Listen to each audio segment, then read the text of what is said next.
Welcome to the online training for Hawaii's school-located influenza vaccination program, also known as Stop Flu at School. The following slides provide information to prepare staff for their roles and responsibilities at the clinics. Completion of this training and a passing score on the post-test are required for all Stop Flu at School personnel prior to their participation in a clinic. Clinic personnel must pass the post-test with at least a 70% score. If a course participant does not pass within 3 attempts, then they will not be eligible to work at the clinics. If you experience any problems with this online training, please contact the help desk before attempting to complete the post-test 3 times. Email schoolflu.helpdesk@doh.hawaii.gov or call 808-586-8300 or toll-free at 1-800-933-4832, Monday through Friday from 7:45 a.m. to 4:30 p.m., excluding state and federal holidays. Let's begin with some background information on influenza and Hawaii's Stop Flu at School program. Influenza disease and the complications resulting from influenza disease place a heavy burden on the healthcare system. Each year in the U.S., influenza disease results in millions of doctor's visits and thousands of hospitalizations and deaths. The number of seasonal influenza-associated deaths varies from year to year because flu seasons are unpredictable and often fluctuate in length and severity. Children are a population who can easily catch and spread infections. Not only high-risk children are affected, healthy children are also susceptible to flu infection, and in extreme cases, even death may occur. The table that you see here represents data from September 2010 to August 2011.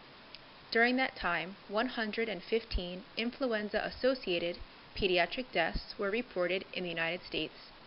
A large percentage of them were 5 years and older, which includes the ages of those eligible for the Stop Flu at School program. Certain conditions put children at high risk for having severe complications from the flu, but even healthy children are at risk.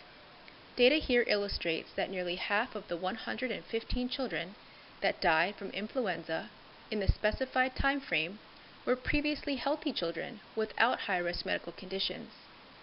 Flu doesn't only affect sick or high-risk kids. Healthy children also become very ill or even die from the flu. While no vaccine is 100% effective, the single best way to prevent influenza is to get vaccinated each year. Vaccinations not only protect the individual, but may also prevent disease transmission to family members and to the community. Through the Stop Flu at School program, school children in Hawaii are being offered free flu vaccine. Here are some reasons why. The State Department of Health believes that the Stop Flu at School program will greatly contribute to the health of Hawaii's school children, families, and communities. School children generally have very high rates of influenza illness.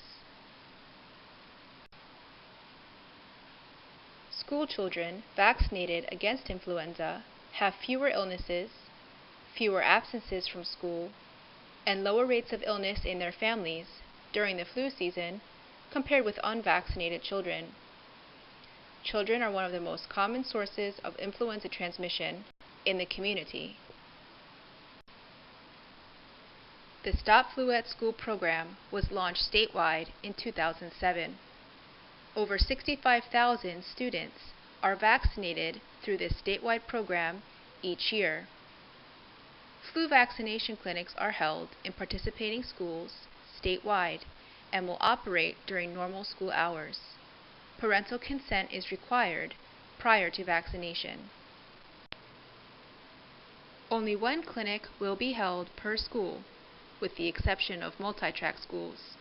There will not be makeup clinics. If a student needs a second dose of flu vaccine, then that student will be referred to his or her doctor. Vaccination clinics will be managed using the Incident Command System, also referred to as ICS. ICS is a management concept that uses an expandable organizational structure to promote efficiency. ICS is used across the nation to manage emergency and non-emergency events. Two main principles of ICS are chain of command and unity of command. Chain of command is a top-down order of authority through which instructions are given and received. Unity of command is the principle that all staff report to and take assignments from only one supervisor. Clinic managers are the lead authority at every clinic. All clinic staff ultimately take orders from the clinic manager, either directly or indirectly through their immediate supervisor, such as the line flow group supervisor or vaccine group supervisor.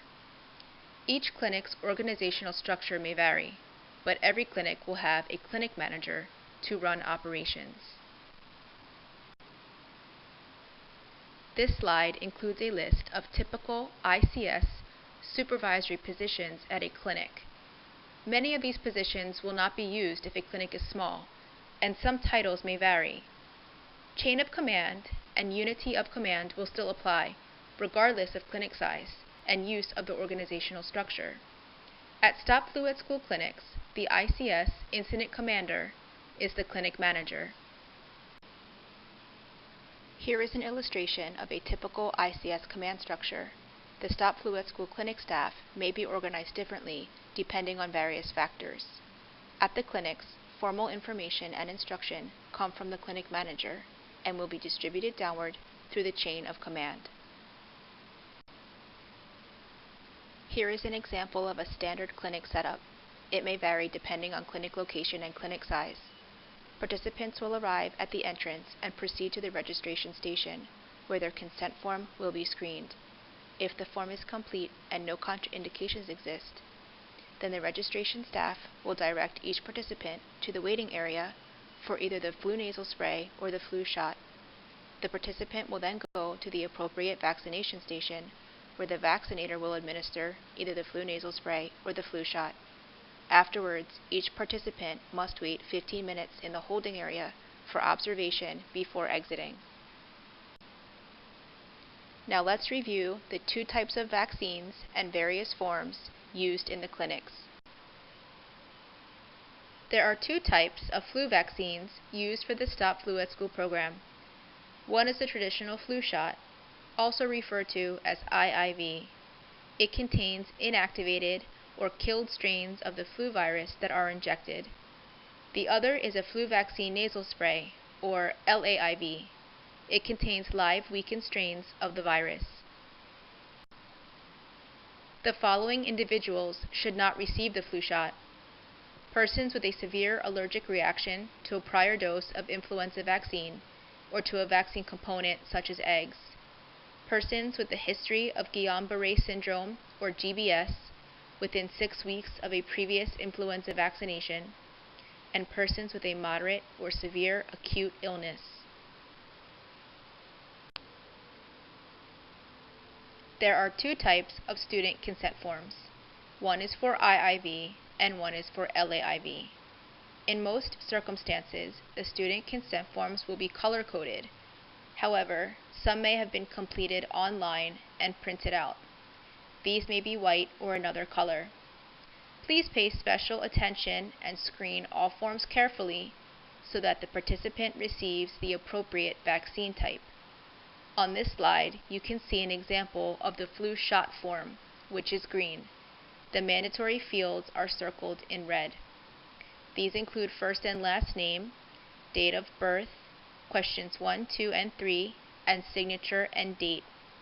The following video demonstrates the registration station staff reviewing a consent form for the flu shot. On the flu shot form, check for first and last name and date of birth. Questions 1, 2, and 3 must be marked no, and the form must be signed and dated.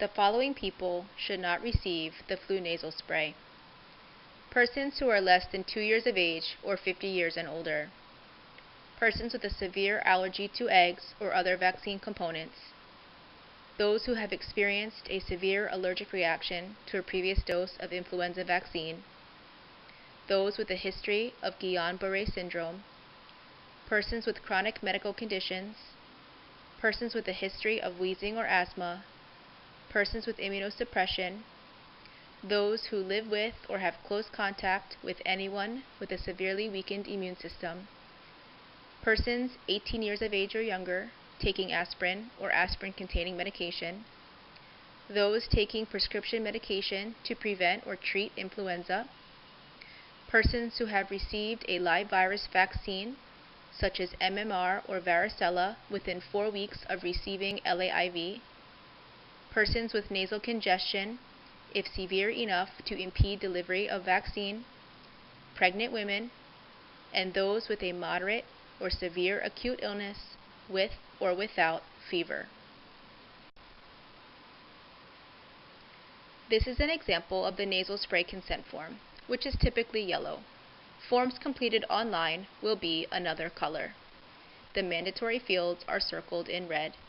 These include first and last name, date of birth, questions 1 through 8, and signature and date.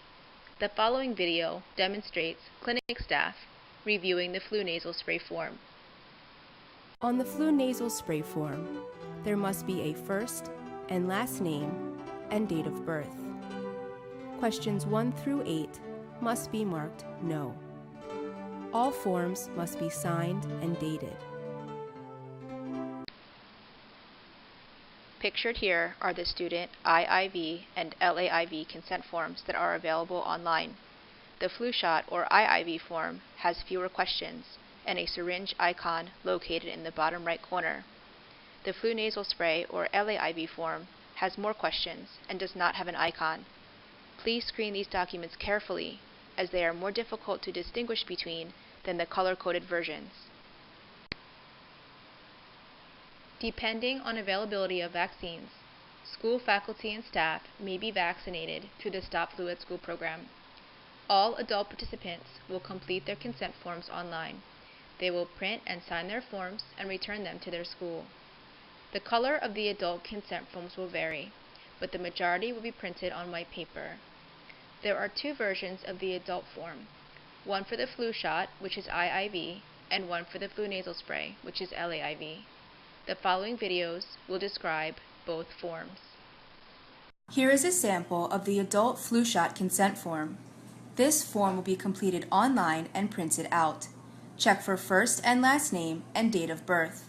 Questions 1, 2, and 3 must be answered no, and the form must be signed and dated. On the adult flu nasal spray form, mandatory fields include first and last name and date of birth. This form has 10 questions. Question 10 is relevant for female participants only, in reference to pregnancy. In order to be eligible to receive the flu nasal spray, all participants must be under the age of 50. If the participant is female, then questions 1 through 10 must be answered no. If the participant is male, then questions 1 through 9 must be answered no, and question 10 can be left blank. The form must be signed and dated. After receiving the vaccine, student participants must receive a notification form to take home to their parent or guardian, who can then provide it to their child's doctor so that the immunization record can be updated. If the child received the vaccine, then the vaccine type is indicated. However, if they brought a consent form to the clinic but did not receive the vaccine, then the reason for not receiving the vaccine is indicated instead. There are multiple roles and assignments to be filled by clinic staff, and each has different responsibilities, but there are some general duties that are the same for all staff. Please allow ample time for transportation, parking, and finding the clinic site. All staff must be in the clinic and ready to start their job on time. Those who are late repeatedly will be removed from the roster. All staff must sign in. Clinic staff will receive a job action sheet that outlines a description of your job duties. Read this and attend the just-in-time training provided at the clinic site. just-in-time training will be a brief refresher of important information and updates immediately before clinic. Staff will assist with clinic setup and then perform job duties as assigned. When clinic has ended, staff will assist with breakdown. Before leaving, make sure to sign out. All staff are accounted for through the attendance sheets, so signing in and out is very important. While working at the clinic, please act professionally and courteously. Dress appropriately and wear covered shoes. Bring your ID. Cell phones and other electronic devices are not to be used during the clinic. Bring bottled water and/or snacks in the event that there is a break. However, eating and drinking are not permitted when the clinic is in operation. The following slides describe the roles and responsibilities of the screeners at the registration station and the line flow staff. Registration staff and the line flow consultants report 30 minutes prior to clinic start time. Those who are fulfilling job duties of the registration station must check in with the clinic manager, sign in on the school flu clinic form, receive their job assignment and review their job action sheet, and obtain just-in-time training from the clinic manager. They will also assist in clinic setup. Registration station duties include screening the consent forms for contraindications and completeness, providing the parent-guardian notification form, and directing participants to either the LAIV or IIV waiting area. All registration staff should report any issues or apprehensive participants to the clinic manager through the chain of command. The registration station may have a group supervisor whose responsibilities include problem solving with registration staff regarding incomplete or inappropriately completed consent forms, such as an obvious error in birth date. If further clarification on consent forms is needed, the group supervisor will verify with the clinic manager. The group supervisor will ensure that the registration station has enough supplies and will inform the logistics section chief or clinic manager if additional supplies are needed or if there are any issues regarding clinic personnel. Screeners at the registration station will match the name on the consent form with the participant to be vaccinated. Students must have name badges. If a student does not have a name badge, ask the teacher to verify the student's identity. Inform the group supervisor if students come to clinic without name badges. Screeners will review the consent forms for contraindications, accuracy, and completeness. They will check that the form is signed and dated. When screening the flu shot consent form, if questions 1, 2, and 3 are all marked no and the consent form is signed and dated, then refer the participant to the IIV vaccination station waiting area. If any question is marked yes or left blank, refer the participant to the group supervisor or the clinic manager. If the student reports that he or she has already received the vaccine or should receive the alternate type of vaccine, refer the student to the group supervisor or the clinic manager. When screening the flu nasal spray consent form, if questions 1 through 8 are all answered no and the form has been signed and dated, then refer the participant to the LAIV vaccination station waiting area. Please note that question 4 has 2 parts. Both must be answered no. If any question is answered yes or left blank, refer the participant to the group supervisor or the clinic manager. If the student reports that he or she has already received the vaccine or should receive the alternate type of vaccine, refer the student to the group supervisor or the clinic manager. If a student presents with both consent forms, refer that student to the group supervisor or clinic manager. Each student will receive a notification form to give to their parent or guardian. It informs the parent or guardian that their child was or was not vaccinated. On this form, the screener will enter the student's name and the clinic date. The child will then take the form with them to the vaccination station. LimeFlow staff keep the clinic moving in a smooth and efficient manner. LimeFlow staff have the following responsibilities. They will direct participants to the proper station by checking the participant's consent form for shot or nasal spray. They will monitor participants in the vaccination waiting areas. They will maintain the flow of the clinic, which includes redirecting participants to the proper station if they are found wandering, investigate backups and take corrective action, and consult with the LimeFlow group supervisor or clinic manager as needed regarding flow and personnel issues. The LimeFlow staff may have a group supervisor. This person's duties include the following: monitor staff stations and identify LimeFlow issues, adjust LimeFlow staff as needed, investigate backups and take corrective action, and consult with the section chief or clinic manager as needed regarding flow and personnel issues. The LimeFlow group supervisor will also assist with directing participants to the proper stations and maintaining the flow of the clinic. After vaccination, participants must wait for 15 minutes in the observation area. LimeFlow personnel should be actively monitoring this area and watching for signs of an adverse reaction. Participants in the observation area must be seated. This will reduce injury if fainting occurs. If a participant experiences any adverse reaction, contact the group supervisor or clinic manager immediately. When the clinic is over, all registration staff will assist in cleanup, including the packing of supplies. Please note that personnel who have not received bloodborne pathogen training will not handle any potentially infectious material, such as hazardous waste containers and syringes. Once the clinic has been returned to its original condition, staff must sign out. In most cases, someone will be designated to return supplies to the Department of Health.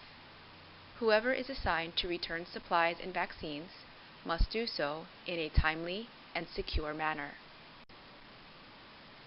This concludes the slideshow presentation of the training program. If you have any questions, email schoolflu.helpdesk@doh.hawaii.gov or call 808-586-8300 or toll free at 1-800-933-4832.